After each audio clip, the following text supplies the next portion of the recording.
இந்த நிலையில் இது பற்றி பேசுவதற்காக பாஜகவிலிருந்து திரு ராம ஸ்ரீனிவாசன் இணைப்பில் இருக்கிறார். வணக்கம் சார். வணக்கம்.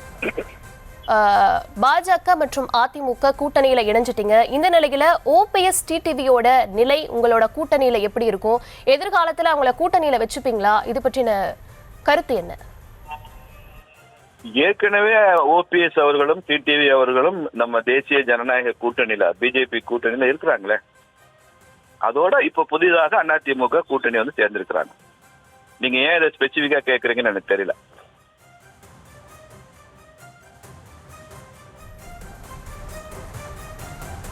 நேற்று அமைச்சர் கிட்ட கேட்டப்ப கூட அவர் என்ன சொன்னாரு, டிடிவி ஓபிஎஸ் இணைப்பு பற்றி கேட்டப்போ அது அதிமுகவோட உட்கட்சி விவகாரம், அதுல நாங்க தலையிட மாட்டோம் அப்படின்னு சொல்லிட்டாரு.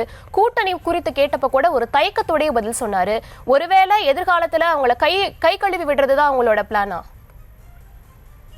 இல்லைங்க, நீங்க டிடிவி ஓபிஎஸ் அவர்களும் அதிமுகவும் இணைவாங்களா, இணைந்து செயல்படுவாங்களான்னு கேட்டா அந்த கேள்விக்கு எங்ககிட்ட பதில் இல்லை. ஏன்னா அது அதிமுகவுடைய உட்கட்சி விவகாரம், அது நாங்க தலையிடுறது நாகரிகமா இருக்காது. ஆனால் டிடி ஓபிஎஸ் அவர்கள் இந்த கூட்டணியில பிஜேபி கூட இருக்கிறாங்களான்னா ஏற்கனவே இருக்கிறாங்களே.